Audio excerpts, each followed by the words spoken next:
Today we're talking with freelance UX and CRO consultant Elise Maile, and we'll be talking about the 6 soft skills you need to develop as a CRO specialist. My name is Guido Jansen and welcome to CRO Cafe, the podcast where I show you the behind the scenes of optimization teams and talk with their specialists about data and human-driven optimization and implementing a culture of experimentation and validation.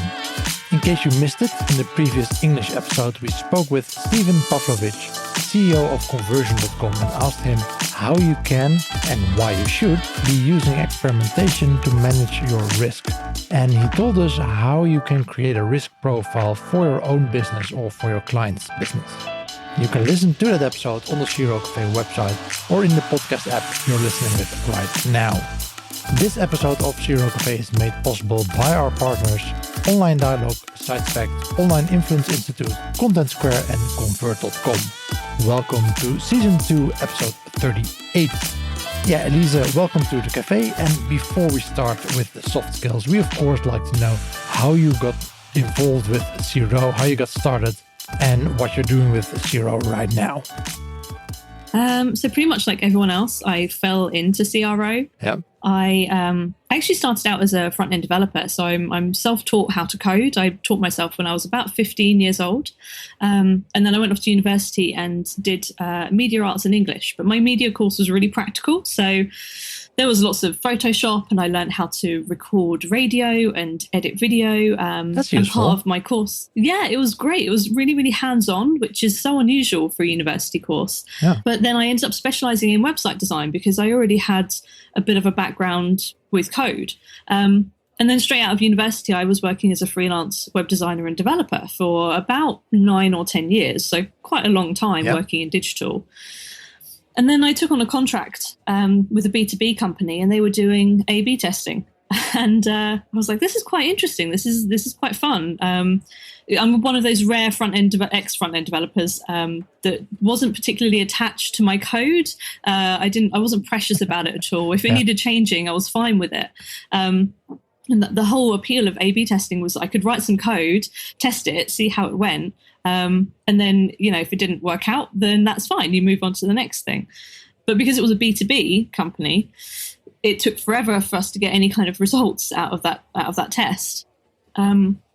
So then I actually moved on to a travel company and worked there for almost 2 years within their dedicated optimization team as a front-end developer. So I was just building tests day in, day out, and I absolutely loved it.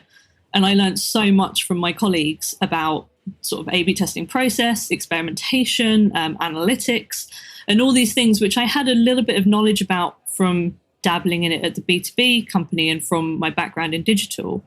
But I'd never really followed a proper process. But because they already had a team ingrained, I learned so much.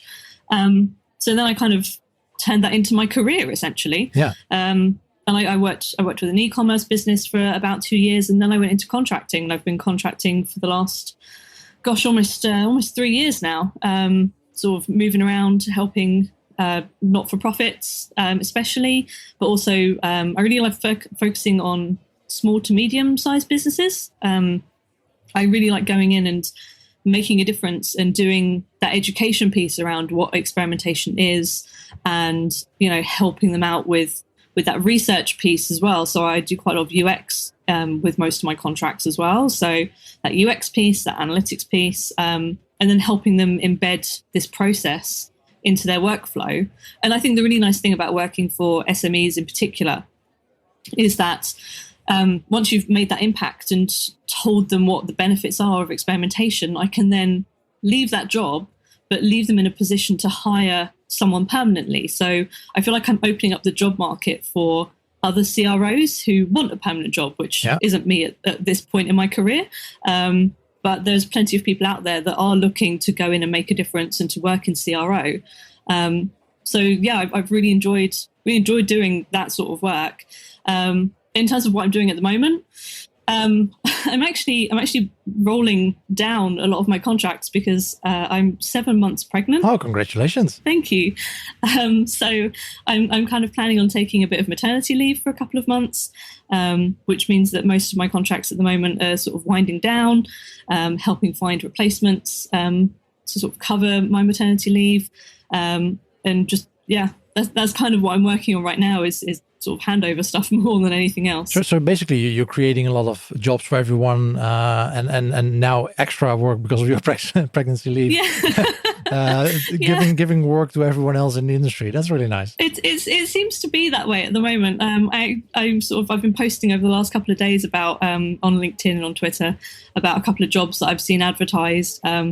Just trying to connect the right people to the right jobs. And I'm like, I didn't sign up to be a recruiter. I've got a lot of respect for recruiters right now because there's an awful lot of chasing. And I wasn't expecting to do that. So but that's kind of how I fell into CRO and what I'm doing right now. I'm curious, like you just said, and no one studied CRO. So, right? and you also rolled into it.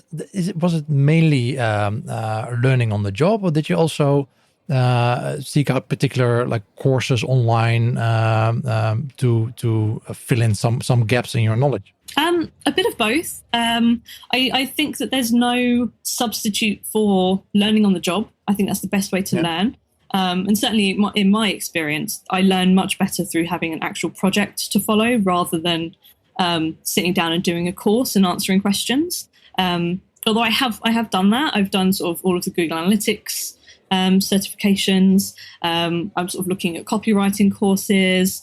I've had lots of conversations with SEO experts. So not necessarily a course, but like building up that network of people you can go to and ask questions. It really depends on the course, how hands-on they are, of course. Some do have project or working together included, but there are also a lot of those courses. Of course, it's like you said, just filling in a form or to get your certificate. Or it feels like a box ticking exercise, and for me, I don't learn through box ticking. I learn through doing. But everyone is different, right? So some people are much better having a structured course to follow.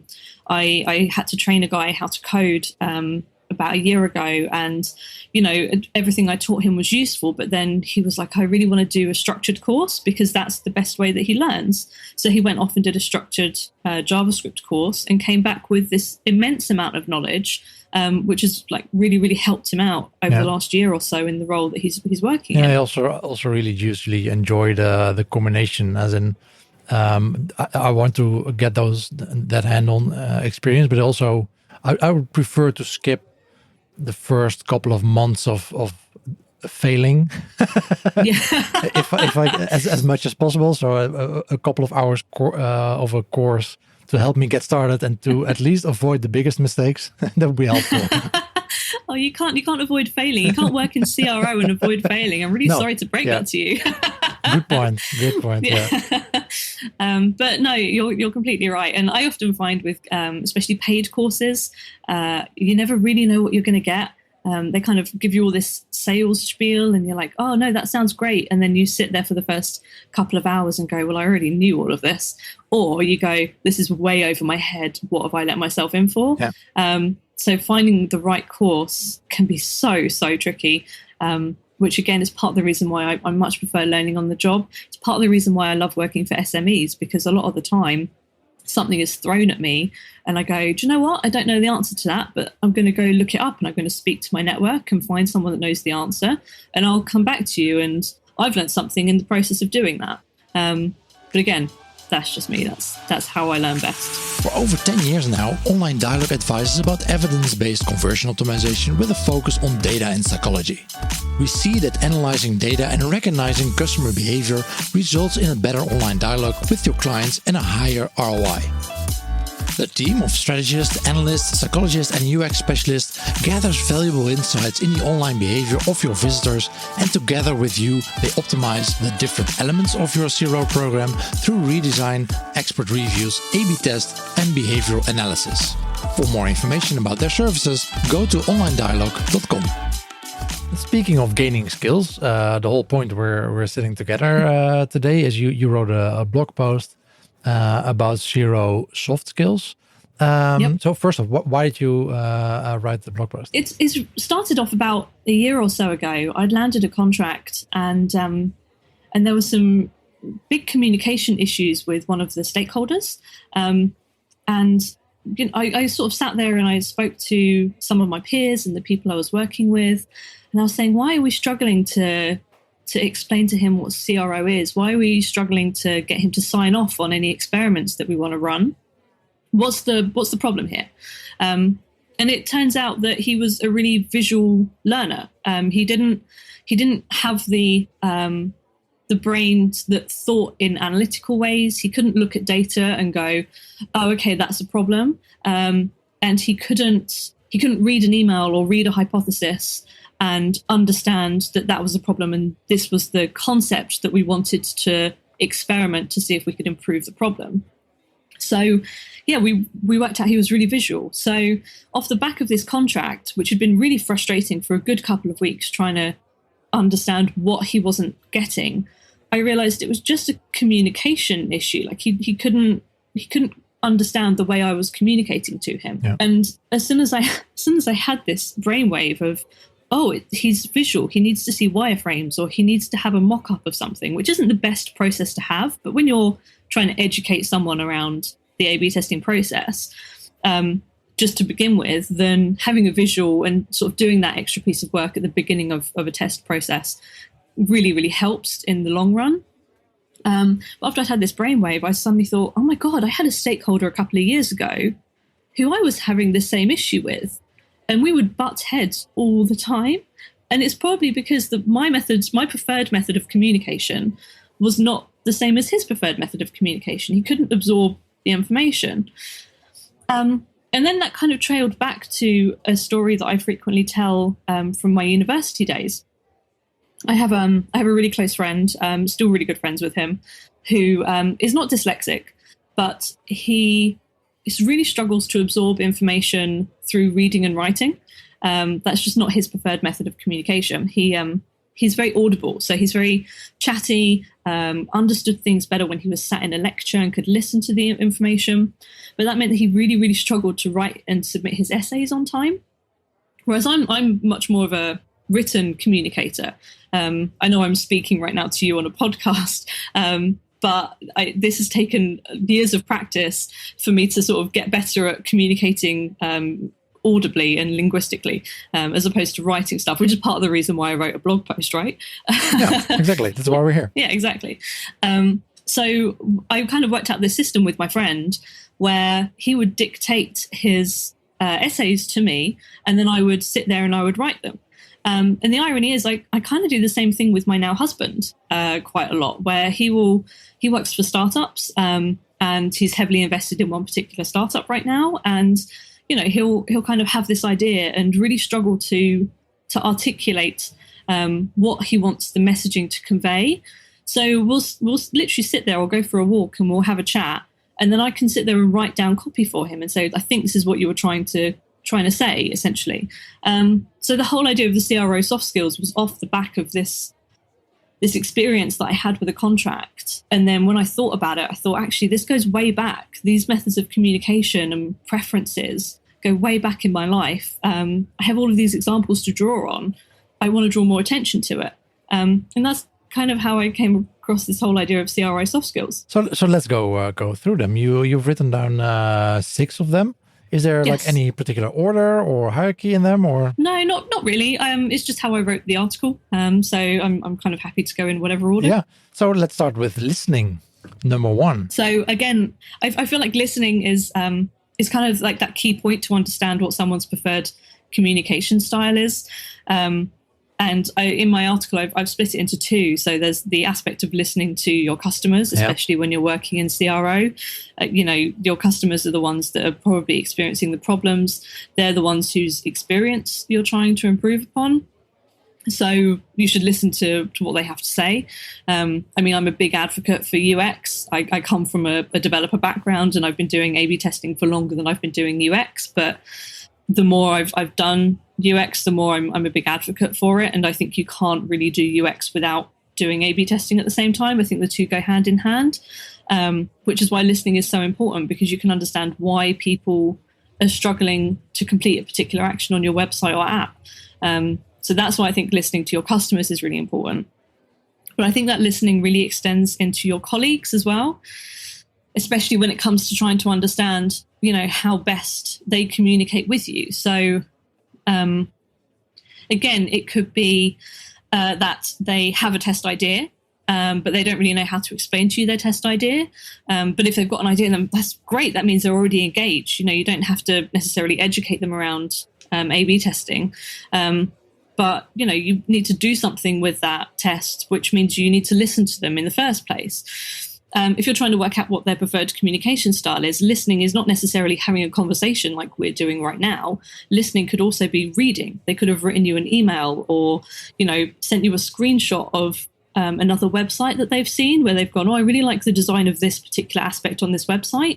That's their way of communicating. So you need to listen to that and then try and communicate back in a similar style. Yeah, and try to get them to understand how A/B testing works, right? I think that's where a lot of people also struggle with people coming through. Okay, I want to do an A/B test on this new landing page that we made, but okay, it's a new landing page. Is it live yet? Mm-hmm. No. So there's no traffic. No. Can you please A/B test it?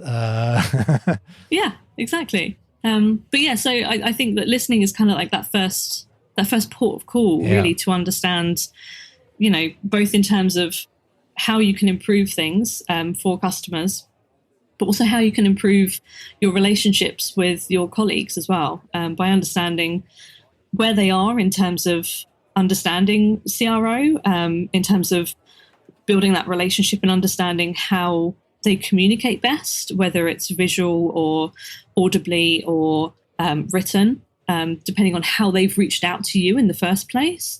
And also just kind of listening to their concerns, because you'll always come across a couple of colleagues who, have major issues around testing and think it's a massive issue in terms of risk. In which case, if you've listened to their concerns properly and taken the time to not immediately get defensive around why we all know that testing is the least risk you can take, really, when you're launching a new product or a new feature. But if you can listen to their concerns, then it means that you can communicate the reasons why they're wrong back to them. Yeah. But if you just talk over them or get defensive straight away, then you're never going to have a proper conversation, and you're continually going to butt heads. Yeah, I'd argue that, especially when you begin at a company and that CRO is new to them, that I think like 30 or 40% of your time should probably go into internal communication to explain what you're doing and get them to understand how things work. No, completely. And I guess that's part of where my experience comes in, because I am a contractor, so I tend to change jobs every sort of 3 to 6 months and go into a new business and have to go through this process.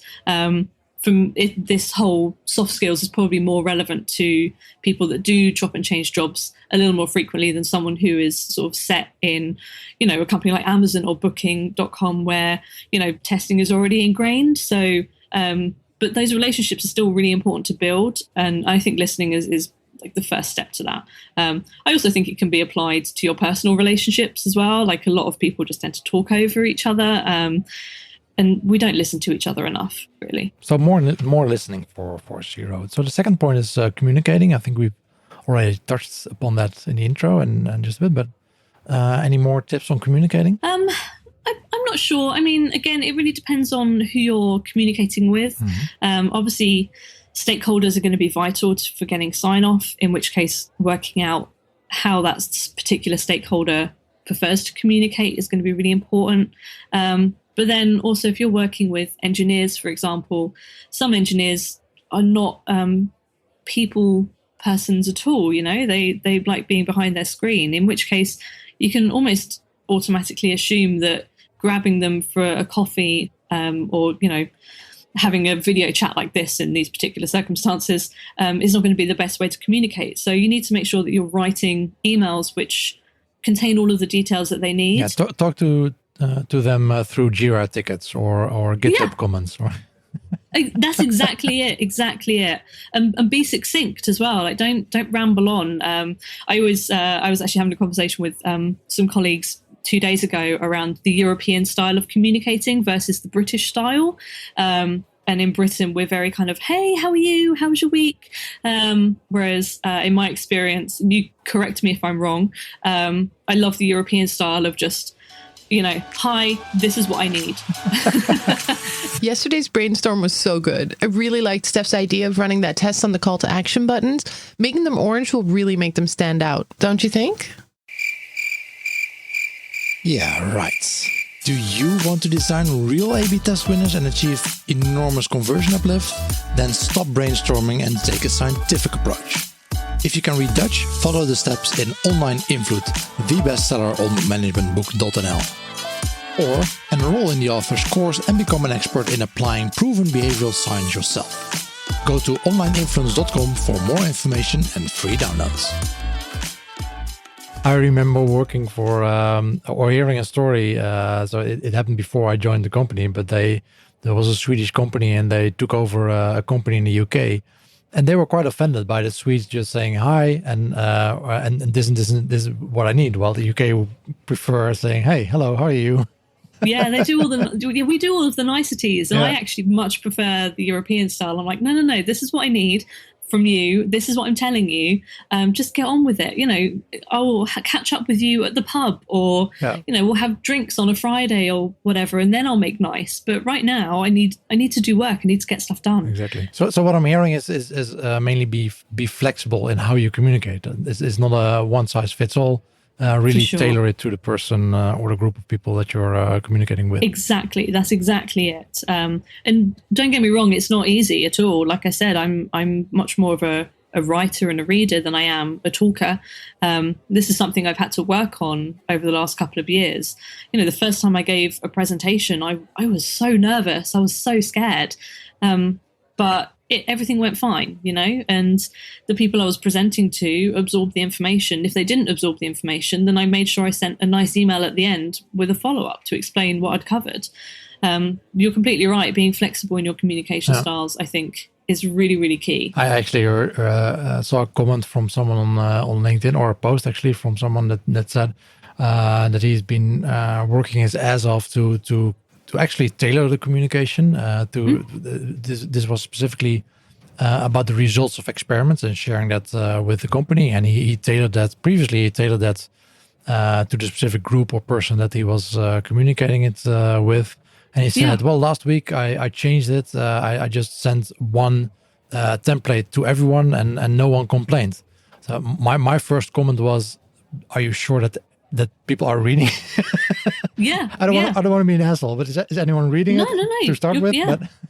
You're completely right. And it could be that no one complained because, they looked at it and went, oh, I don't really understand it. Oh. And they didn't want to ask a question. Which again, I think is where that communication style really opens up those relationships. If you've already proven yourself to be open to communicating in the way that the other person prefers, if you're already listening to them and actively listening to them, then they will feel more open to come and approach you with test ideas or with questions. That's the thing I love most about my job, is when people come and ask me questions, because I know that they're engaged and I know that I've already started to build that relationship. If no one's asking me questions, I'm thinking, what have I done wrong? What are they not getting? Because no one understands everything I tell them the first time around. I wouldn't expect them to. I've got sort of almost 8 years experience working in CRO. I wouldn't expect to be able to convey 8 years worth of experience to a person in an hour's presentation. I would expect them to come to me with questions. And if they don't have questions, then I've done something wrong. What I usually try to do when there's usually quite some communication going on between different departments, and CRO is often situated within digital marketing. But you might have communication with sales or with customer success or customer service, whatever the name is. And usually those departments have different goals than your department. So it really helps to get an understanding, what is the goal of the service department or the sales department? What are their KPIs for this quarter or this year? And if you can frame your results in those KPIs, in that context for them, it makes much more sense than when you just send them a report. Okay, we increased the KPIs for e-commerce, but they don't necessarily care. That might not be relevant to them. Yeah, exactly. That's not their KPIs. Yeah, it's really interesting you bring that up. I actually also wrote an article on where CRO should sit, and I think again this is why communication is so important, because I've seen CRO sit within their own team, so sort of completely dedicated. I've seen them sit in analytics, product, marketing, engineering. And the hard thing about working in CRO is that you have to have relationships with people from all of those teams. Yep. It doesn't matter where the CRO team or person is positioned within a business hierarchy. It doesn't matter at all. What matters is that that person or team has a relationship with all of these other teams, because everything overlaps. And well, it matters in the end of at the end of the year when you need to explain your KPIs, and then it really matters which departments you fall yeah, under. no, that is true. I mean, whose budget is the paycheck coming out of, for Exactly. sure. But from like a relationship point of view and from a soft skills point of view, I don't think it doesn't matter at all. It's about those relationships that you build as a CRO specialist. Yeah, it's funny. I often feel most comfortable if it falls within product. Somehow. And I was also talking to a company last week, and they were looking for a growth product lead, and they had no idea why CRO would be relevant there. Oh dear. I'm like, but that's I think if I'm reading the job description that they had for it, it was exactly, it sounded like CRO. It sounded like, just because it was not on site, on the website, they thought it was completely irrelevant. Oh gosh. That's weird to have those conversations, and then you experience that communication or the knowledge gap that there can be at some companies. Yeah, definitely. And then obviously someone goes in and shows them the importance of CRO and product and that relationship. Yeah. And they go, oh gosh, we totally missed the boat on that. We got that completely wrong. Yeah. But they even got experimentation in there. So I'm like, okay, but it's very similar. Oh wow. So let's go to your third point, which is being organized. Yeah. I'm actually talking about product. This works in quite well. Because obviously a lot of a product manager's job is managing, essentially, where you're managing sort of the process of a product being researched and developed and built. And I think CRO does also require a substantial amount of organizational skills as well. Maybe not quite to the same level as project or product manager. I've done some project management in my past, and I have big props, lots of respect to project managers. It's not for me. I'm very much I like being active. I like producing things and creating things myself. And I find that with project management, there's an awful lot of chasing other people to do stuff, which I sometimes get a bit frustrated with. So that's basically the job. Yeah, usually. Yeah. So I have a lot of respect for people that do project management, for sure. But with CRO, I believe that you still need to be very organized in order just to manage any kind of CRO or experimentation roadmap. And even if you're working within a team, and maybe you're not in charge of the full CRO roadmap, because things change and iterate so quickly within experimentation, you might be focusing on UX and doing some research into one part of a website as well as, another part of a website, and trying to submit results or like do some analysis. That requires a certain level of organization to understand what you need to prioritize and what you need to report on first, and where all your time should be spent. So how do you do this when you start at a company? You said you often come in as the first one, breaking open the way for new CRO people to be hired and get them up and running. But even though there's a blank slate CRO wise or experimentation wise, there are probably already structures in place. They might already be using Jira or Trello or Google Sheets. So how do you get started? How do you get them on board with using documentation for CRO? I mean, it's a really good question, and actually mentioning all of those tools is key. I prefer to try and use a tool that they're already familiar with. If part of the team are already using Jira, then I'll be flexible and turn around and say, "Yep, okay, we can stick all of our A/B tests in the backlog into Jira, and we'll have a Jira roadmap." Or if they're using Trello, then fine. If there's nothing in place at all, then I might simply start with a Google Sheets, because it's less overwhelming for them to learn a brand new tool and a new process if all they have to do is look at what is essentially an Excel spreadsheet. Most people are familiar with that. And And in terms of kind of getting that organization, that process in place, a lot of that is to do with the education piece when you're first trying to get everyone up to speed with what A/B testing is. Part of that is talking about the process. You need to have a backlog of ideas. They need to be evidence-based. You need to prioritize them and decide what you're going to run first. And then ideally, you want to put together a roadmap so that you know what you're going to be running first and what you're going to be running last, and then you're going to be reporting on it. So, and I think all of this just plays into being organized, is them understanding what a process should roughly look like. And there's no perfect process, right? Every business has something slightly different that works for them and that doesn't. But starting off with the basics is a good way to start, I think.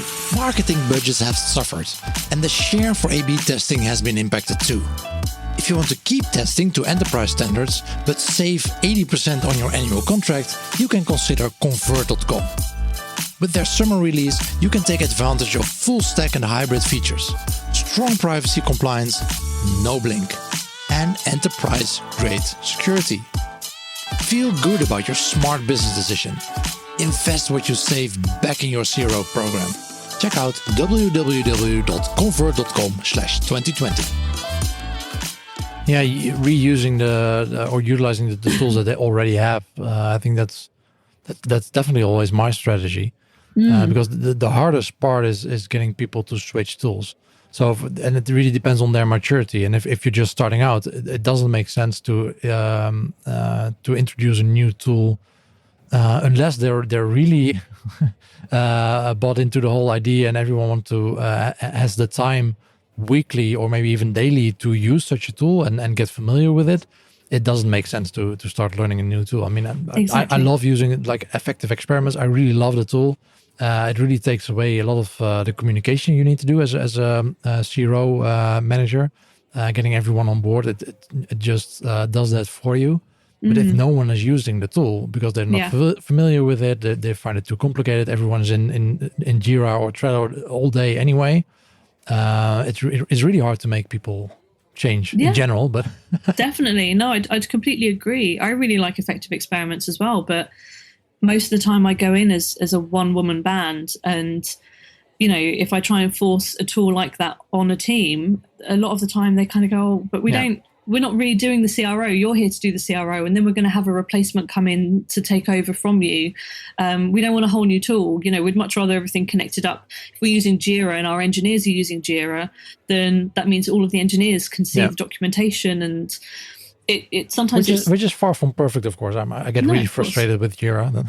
Usually compared to effective, I wish for effective experiments daily if I use Jira for that. Yeah. But then the frustration is something you need to take in for at least the start of such a project. Yeah, I feel like if you force a tool upon someone, or if you really try and force a very strict process upon a company, then they're never going to continue. They're never going to carry on with it. The whole thing will be a failure. You really need to try and work with what they're familiar with and try and understand what is accomplishable within that particular business. It's very much a per business or per company situation, really. Any particular tips you might have to organize the results of experiments? Keep everything together if possible. So, for example, if you're using something like Jira or Trello, then make sure that you're putting all of the results, even if it's a slide deck. A lot of my results I tend to put into a presentation slide, so that again I can address the different communication styles, where I can write out a paragraph, this is the results. I can also include a graph, and I can include a screenshot of what was tested. So it's nice and accommodating for all those different communication styles. But I make sure that goes in with the Jira ticket. I'm also a big fan of numbering all of your experiments, sort of in the backlog, in whatever organizational tool you're using, making sure you've got like that. And then whatever testing tool you're using, make sure that the number is the same across all of those experiments. It's quite fun. Now I'm working with some teams to sort of turn around and go, oh, how are you getting on with, CRO 67? And we all know what we're talking about. In fact, at one of the companies I used to work for, we had an ongoing ticket, which was within our Jira board for all of the experimentations we were running, and it was something like CRO 123. And we'd have a stand-up every week. And we'd say, oh, Sam, how's CRO 123 coming on? It had nothing to do with testing. It was trying to get him to quit smoking. But it meant we didn't have to ask him how he's getting on with quitting smoking. We just go, how's CRO 123? See if it, yeah, exactly. Yeah, he'd always say it was blocked. It's blocked right now. Nice. So we need to listen, we need to communicate, we need to stay organized, and we also need to be flexible. So what do you mean by that? I mean, we've used the word flexible quite a lot in everything we've already covered. So being flexible around communication styles, being flexible around what tools and processes you try and put into a company. But I also mean flexible in the sense that, we just talked about putting together a roadmap and putting together a plan for testing. However, things never go to plan, right? I'm 7 months pregnant and I'm being told to put together a birth plan, knowing full well that probably won't happen. It won't go according to plan. It's fine. I'm going to have to be flexible about it. I do the same thing with my roadmaps, with my experimentations. You've got to be flexible because... But it's good to have a baseline. Yes. Yeah. It's good to have a plan. So you know roughly what you want to accomplish, but business requirements change. Last minute campaigns suddenly come up because someone forgot to tell you that this was happening. We have twice weekly releases where the website might change something which might affect a test that's running. The whole idea is that you almost need to plan for those disruptions now. A lot of my testing roadmaps do tend to include a little bit of breathing space almost for those last minute things that can come up. So there's that aspect of flexibility in terms of the actual running of experiments. But again, I think it's also about being flexible with colleagues around test hypotheses that they might have come up with, and you sit down and you have a chat with them and you realize that hypothesis is complete nonsense maybe, but you can see where they've come from with the idea or with the problem. So you need to be a bit flexible in terms of getting them to think about it in a different way, or rewriting or reworking that hypothesis, or thinking a bit more around what their KPIs are. That's a struggle in the beginning, right? If you start out and they are enthusiastic but come to you with stuff you think, well, no. But you do want to keep them enthusiastic about it. You do want to get them, keep them involved in all of this. So like you just said, you don't want to put them down right away and demotivate them. So there's a fine balance there. It's a really difficult line to draw because you don't want to, you're right, you don't want to turn around and say, no, that's not going to work. Because you do want to keep them engaged, which is why, again, it comes back to listening. You need to listen to them and understand how they've come across this particular hypothesis so that you can then sit down and go, all right, I understand that that's the problem that you've witnessed. Maybe you've seen a user recording, or your mum spoke to you at the weekend and said, oh, I think you could improve the website by doing this. That's someone has experienced a problem, but we need a bit more evidence, or we need to work out how we can actually measure that the thing that we're changing has improved. It's around being flexible with a colleague to try and encourage them to think a bit differently about the hypothesis they've come to. Definitely a skill I need to work on. Not necessarily in the situation where starting a new company and introducing people to CRO, but I do very often feel like the bad cop at meetings where people talk about numbers in analytics or not necessarily experiments. And I'm like, that's not what those numbers mean. There are a lot of conclusions drawn, and then it's me, the only one being in the room, saying, well, not really. But I mean, there's a really fine line between, especially when you're looking at things like data, where it can be interpreted in certain ways, and I think we'll probably cover this a little bit later, but you don't want to fudge the numbers. There's still a right way and a wrong way. And if what they're doing is wrong or completely out there, then you don't need to be flexible. You can turn around and go, well, actually, I have this evidence and all of this experience to say that what you're telling me is incorrect, which isn't necessarily flexible. In fact, it's the opposite of being flexible, but you need to understand, you need to sort of work on when is the best time to be flexible and when you shouldn't be. TightSpec offers a worldwide unique A/B testing, personalization, and product recommendation solution. TightSpec works server-side without any tags or scripts, which guarantees an optimal performance. The SiteSpect solution eliminates delays and the chance of any flickering effects, and this approach also ensures that the current and future browser security rules like ITP and ETP don't make an impact on your A/B testing and personalizations. For more info, visit sitespect.com. Yeah, for example, it's with when people are either really sad or really happy with the results from a certain day. Yeah, we scored 10% above budget or 10% below budget, and it's really good or really bad. And like, okay, but your standard deviation is like 15%, so it's yeah, or maybe even 5%, but still, it's within the range of expected things. So it's not necessarily good or bad, but why are you celebrating? Like, there's no need to celebrate right now. Yeah, or so it can also be positive, right? So you don't have to feel bad. It's not exceptionally bad. It's just 10% less than expected, but it's within the expected range. Exactly, it's within the expected range. Let's see what happens over the next couple of days. Exactly. But yeah, flexibility. I think I also mentioned in my article around. Obviously, I used to be a developer, so knowing what can and can't be tested. Sometimes someone might come to you with this great idea and you're like, oh, that's fantastic. And then you sit down and you start to develop it, or you start to code it or t-shirt size it. And you go, oh, actually, it's not technically possible for us to do that.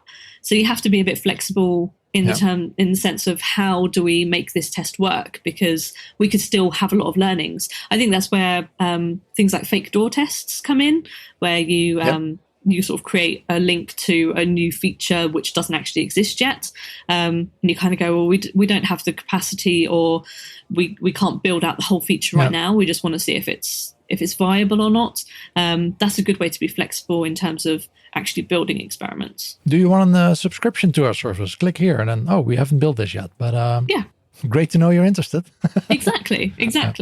That's a good way to be flexible, I think. Number 5, I think that this is almost at the core of being a CRO practitioner, is being curious. Yeah, for sure.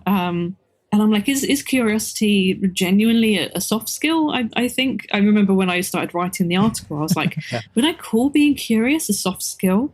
I was like, yeah, but it probably is, because you can develop it. Like, you almost train yourself over time to be more curious about your users and about the problems that you're experiencing. And I tend to talk about the 5 W's of journalism. There's an H thrown in there as well, which is basically, exactly. It's who, what, when, where, why, and how. And if you can train yourself to sort of ask those questions, I think you can learn an awful lot about your users and about why tests succeed or they fail, and come up with more test ideas. I was listening to your podcast with AJ earlier on this morning, and she was sort of talking about being creative and how sometimes companies get stuck on one particular solution to a particular problem. And I think if you've got that curiosity in your skill set, you can turn around and go, well, I mean, this is the problem. Like, I've worked out what the problem is and where they're experiencing it, but why are they experiencing it? And if you keep asking yourself these questions, you don't tend to get stuck on the same potential solution to a problem, because that curiosity is always eating away at you.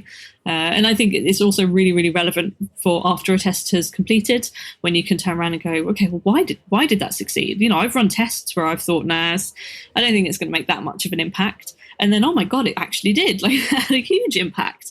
Or those tests where you always think, oh, it's definitely going to have a massive uplift, and then it bombs, which happens to the best of us. So understanding why and being curious about why helps you to sort of look into that and understand, so that you can learn and iterate on it in the future. It might also help you internally if you have a relative political organization that you're working in, having this line of questioning. Maybe not do it out loud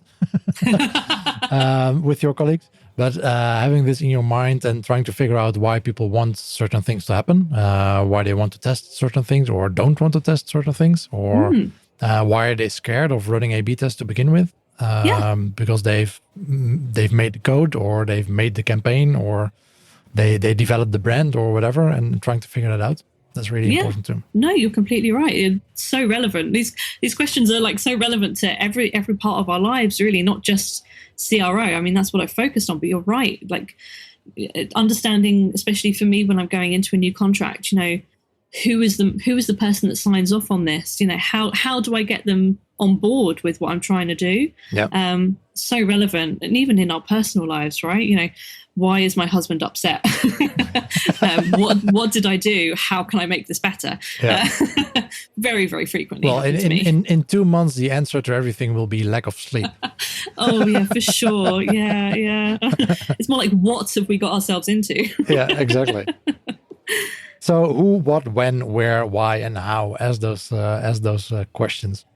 And the last one is integrity. That's an interesting one. Yeah, I kind of tagged it on the end of the article. I remember when I was kind of thinking, what else do people need? And I remember I'd had a conversation with someone in my network fairly recently around how so many businesses and CRO specialists seem to put these massive uplifts and massive gains and, you know, oh, we increased the ROI by a ridiculous percentage.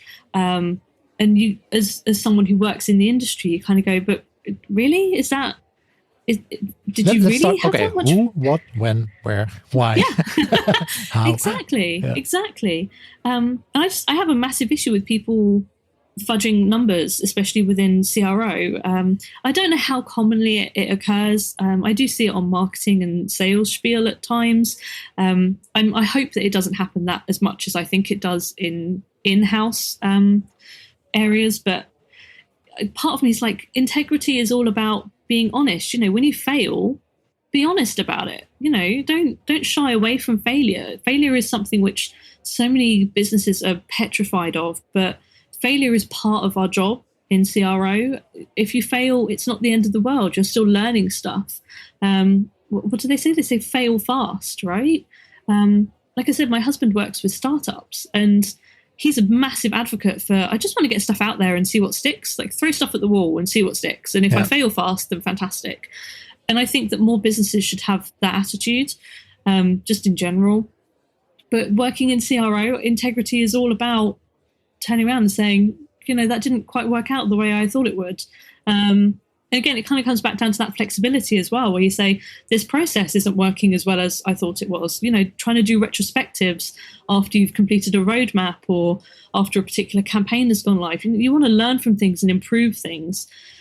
And that's the whole point of working in CRO and of trying to make things better. And just practicing saying no or saying I'm sorry, I think is the first step to building that integrity. And also, I guess, integrity towards your users and being fair in what you, how you change the experience and not trying to trick users in doing things. I think that's also part of it, right? Yeah, exactly. Again, I was listening to Amardeep's podcast with you a couple of days ago, and he was talking about empathy. And it's a big part around building that empathy with users and not doing things which are morally incorrect in order to get your users to do what you want them to do. Yeah. So short-term gains. Yeah. I mean, we've got the low-hanging fruit when you're doing CRO tests, but your low-hanging fruit should not be all about short-term gains, because you're not going to do yourself any favors in the long run with your customers or with your colleagues. And you're probably not going to deeply improve your relationship with the customer by changing button colors. Exactly. No, you're completely right. And actually, like, the integrity bit comes back to what you were saying earlier around how you want to work on being a bit more flexible and not say no to people. But sometimes sort of saying no to people is being integral to what you believe and what you know. And if that involves not being very flexible and saying no, then that's fine. It's part of integrity and part of making sure that you're honest to who you are. And you're not pretending to be something that you're not. That sounds like a great finish of this episode. Elise, thank you so much for sharing or explaining your blog post through audio with us. Thanks so much. We definitely will link to the blog post, of course, in the show notes. So for everyone that wants to read on and carry on the blog post, and there's probably a way of commenting below your blog post. It's on Medium, right? Yeah, it's on Medium. Yeah. So people can comment on that if you have any questions for that, or of course there's Twitter. Yes, yeah, I am on Twitter as well, Exactly. and on LinkedIn. So yeah, you can Twitter, LinkedIn. So if you have any questions for Elise, yeah, go for that. Thanks so much, and talk to you soon. Thank you so much for having me. Bye-bye. Bye. And this concludes Season 2, Episode 38 of the Zero Cafe podcast with Elise Maile. Next Monday, in another English episode, I talk with Lisanne Maatman and Dumke de Wilde about doing zero in a post-cookie world and how we are forced to change our way of working in both the short and long term. Talk to you then, and always be optimizing.